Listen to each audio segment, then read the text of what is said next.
I think Hong Kong is a fantastic but very expensive place for tourists. If you guys are planning to go there, please do try their roasted goose rice or roasted goose noodle. It's exceptional. And also go and visit their tram lines. Okay, me and my girlfriend, we sat on the west east tram line, and we sat through all the stops. It only costs about 3 Hong Kong dollars, which is about 2 ringgit, and you'll be able to see the different areas in Hong Kong in about 2 to 3 hours lah. We also visited the harbour. Okay, Hong Kong, we definitely got to go and visit the harbour. And immediately what I noticed is that everything over there is significantly more expensive compared to Malaysia. Yeah, you take a look at an average meal lah. Okay, we're just talking about fish ball noodles or even beef ball noodles, right? That already costs about 30 to 35 ringgit. If you want to add on a drink over there, then average meal will cost about easily 40 to 50 ringgit lah. And if you're into cafe food, then you better prepare your wallet lah, because eating cafe food over there is a bit like fine dining. You can see homemade spaghetti carbonara, right? It's almost 100 ringgit already. Yeah, 168 HKD lah. In fact, me and my girlfriend, we shared one pasta, one dessert, and two drinks, right? The bill came and I was shocked. It was about 450 Hong Kong dollars or 250 ringgit lah. So really, everything over there is very expensive.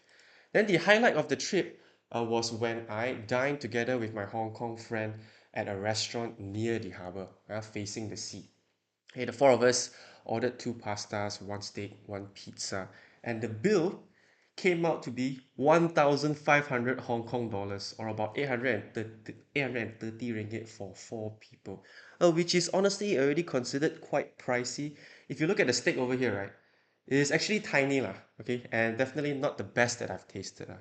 So over the meal, me and my Hong Kong friend, we compared the living costs of Malaysia and Hong Kong, and yeah, my eyes gradually grew wider and wider lah, because the first thing that he mentioned was that, hey, did you know that the rental in this restaurant over here, facing the sea, right, is about 1 million Hong Kong dollars every month. I also took a few pictures about on the rental of new apartment buildings. So this one is in the Kennedy area, right? You can see it's about 292 square feet only, and it already costs 13,300 ringgit to rent. So that's the reality. The average rent of apartments in Hong Kong is about 20,000 to 30,000 Hong Kong dollars. And we're only talking about tiny apartments, 3 to 400 square feet. So with the median salary of Hong Kong employees of about 30,000 HKD, you can see it is mathematically impossible for fresh grads to own a tiny living space with their starting pay. And in fact, I verified this with my Hong Kong friend. He said that's absolutely true. When you just graduated, there's no way you can make enough money to live outside one. You have to live with your parents, then you work at least 4 to 5 years, then only you pray you can hope to rent an average apartment of like a tiny apartment, like 3 to 400 square feet only. And if you take a look at Hong Kong's wealth gap, right, it's very obvious when you go over there, right, you can see the wealth gap there is much further apart compared to Malaysia. Yeah, the top 0.001%. This is not even T20, this is T 0.001, and they own over 50% of Hong Kong's total wealth. And that is double that of US and China, and over 10 times the level in France. The wage share of the top 1% since 1981, it was about 10.5%. It has risen to 2018 about 17%, if you round it up, okay? So the wage growth has been growing for the top 1%.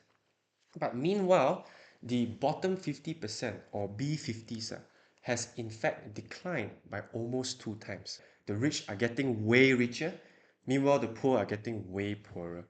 So this is why a lot of middle class people, if you are considered middle class in Hong Kong, you are already T20 in Malaysia or even T2. Right? Middle class people have already migrated to other countries for better opportunities. Meanwhile, those people who are extremely poor, they are forced to stay in the country and they are renting micro apartments. If you thought these apartments were bad, only less than 300 square feet, well, take a look at these. They are only about 60 square feet. smaller than the cubicle of most of our toilets. And the rent cost for this is not cheap, it's 2,100 ringgit per month. Where if you have that budget in Malaysia, you could easily rent a small apartment already for 1 to 2 people, right? I'm currently renting like a 700 square feet apartment. The rent only comes in at about 1,500 to 1,600 ringgit every month, which really just highlights how absurd the living costs in Hong Kong is right now, and it has only gotten worse over the past decade or so. And the entire Hong Kong trip has really made me feel grateful to be a Malaysian. Well, sure, we do have many systemic issues to address, such as our wealth gap. Yeah, this is our wealth gap over here, like expectation versus reality, right? But Hong Kong is way worse. So why not just take a look at what we have right now, appreciate what we have, right, where we are, and figure out the best way moving forward. Okay. So one of the questions that has been asked by the community or our followers is that why are Hong Kong people so absurdly rich? Right? Why are some of them so absurdly rich? Are they not taxed enough or not? Well, apparently, if you are earning above 200,000 Hong Kong dollars per year, you're considered very rich already. But for those people who are earning 2 million or perhaps 20 million or even 200 million, right, you can see that the tax bracket is only 17%. This is significantly lesser compared to the tax rate in Malaysia, where it can go up to 30% for people earning in excess of 2 million ringgit. Right, let me move on over to travel cards. Yeah, this one is a bit more interesting. So I use 4 different payment methods over there: GXBank, Aeon Bank, Wise, and the last one is Touch and Go e-wallet. And the best one, the best option so far is GXBank. So the Purple Bank, even though the exchange rate is slightly more expensive than Wise, all your spending comes with an unlimited instant 1% cashback. So once you spend, right, even before the transaction has been finalized, you already get your cashback, which makes it very juicy if you're using it to travel overseas. Okay, so the exchange rate, 1 Malaysian ringgit is 1.8018 HKD. You can see it's slightly higher compared to Wise rate. Yeah, Wise comes with a 0.52% fee. Yeah, that has made it a little more unattractive compared to GXBank. So overall, using Wise is about 0.6% more expensive than GXBank, which isn't a lot of difference. If your budget is 5K, I would say less than 10K, then you use Wise, no problem. Right? Because at the end of the day, the loss is only about 30 to 60 ringgit. But if you're planning trips for multiple people, your entire family is going, you're planning to spend about 20, 30 or even 40K, right? Then you might want to consider using the purple card, because that's when the costs start to add up. But when it comes to the pink card, Aeon Bank, yeah, this is the worst card that I've used so far. The exchange rate is bad. Even with the 0.5% cashback, you can see that it loses out to both GXBank and Wise. So overall, using Aeon Bank is about 1.2% more expensive than GXBank and 0.7% more expensive than Wise. So right after I posted this comparison on X as well as Instagram, right? One of the marketing agencies for Aeon Bank, they direct message us saying that, hey, what you posted is not really true. We do offer like a 1% fee waiver right after your transaction is settled. So it's very confusing when you're using Aeon Bank. So when you tap your card, right, normally overseas transactions, they will put it as processing. Then they will take up to 24 hours to finalize your transaction. For GX Bank's case, right, what you see is already the final amount. But for Aeon Bank, right, when it's processing, they will normally indicate a 2% markup, right, which is about 61 or even 62 ringgit in this case. Then when they finally settle the transaction, which is about 24 hours, right, they will show you the 1% fee waiver. They don't even calculate it up for you. They will just show the final transaction being slightly lesser compared to the processing state, which is honestly very confusing. Okay, if you have GX Bank, then just use GX Bank. Okay, that's my opinion. And the final option is Touch and Go e-wallet. Well, Touch and Go e-wallet also allows you to scan, pay to merchants overseas, especially in Hong Kong, right? But this is the most expensive option out of the 4 payment options. Okay, because Touch and Go's rates, they are marked up by 2 to 3%. They follow Visa's foreign exchange rate, if I'm not mistaken, and they do not offer any cashbacks or any promotions. So as much as possible, you want to avoid using the Touch and Go e-wallet to make payments, and try using GXBank or perhaps Wise, okay?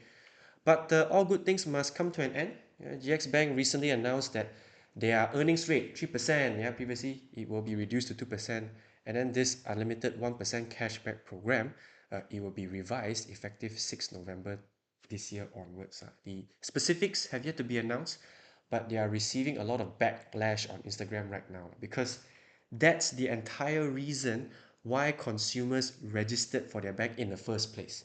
And now they're taking away all the attractive stuff, right? And that's the reality lah. If you're not competitive, then consumers will leave. So if you're wondering, here is the most updated list of cash apps and digital banks.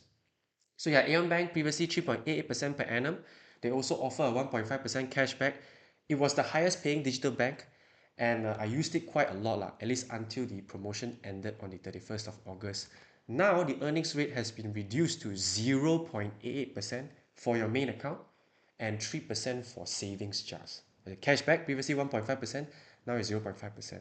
So Rise, this one is still having like a 3.8% promo, but it will be expiring by the end of the month. So for those of you guys who are using Rise, want to maximize the promotion, please do so.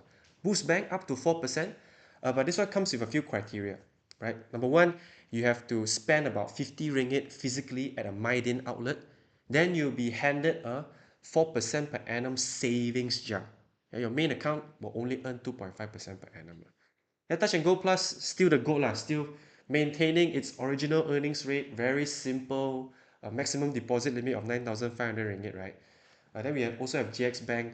Well, until their promotion ends, if you have like an overseas trip before November 2024, then make sure you use the purple card, take more money from them before the campaign ends. ASB, ASM 4 to 6% per annum, but bear in mind this is something like a money market fund. Deposits and withdrawals, they are not instant, unlike the options I laid out to you guys just now. Okay, so it takes 1 to 2 business days. In fact, if you want to withdraw more than 2,000 ringgit from ASB and ASM, you have to go physically to a MyASMB branch to do so. That's way simple, not that attractive anymore, 3.6% per annum. Withdrawal speeds very slow. I previously withdrawn all of my balance in StashAway. It took about 3 to 4 business days. Then we also have Versa Cash, right? Which is the underdog at the moment. It is offering about 3.9 to 4% per annum for their money market fund. Okay, but the deposits and withdrawals take 2 to 3 business days. Bear in mind, Versa actually has two products that offer steady returns. First one is Versa Cash. The second one is Versa Cash I. So Versa Cash has slightly higher returns, but it is not Shariah compliant. Meanwhile, Versa Cash I, which I did not list over here, slightly lower returns, 3 to 3.2% per annum, but it is Shariah compliant. Shout out to all our gatherer members: Andrew, Wendy, Alex, CC Is, Urshad, Caveman, Calvin, Tommy, Jinkang, Adrian, JS, Wenyan, Dean, Duhan, Sufi, Faris, Alan, Jackson, Raizan, Hudson, G, Jeffrey, Lawrence, Lukman, Will, Jack, YC, Arif, Hazik, Jinden, Adam, Ashley, Sean, Jason, Putra, Alvin, and Jaya, as well as all of our learner members. Yeah, so thank you guys so much for joining. Stay safe, guys. Good night. Bye-bye.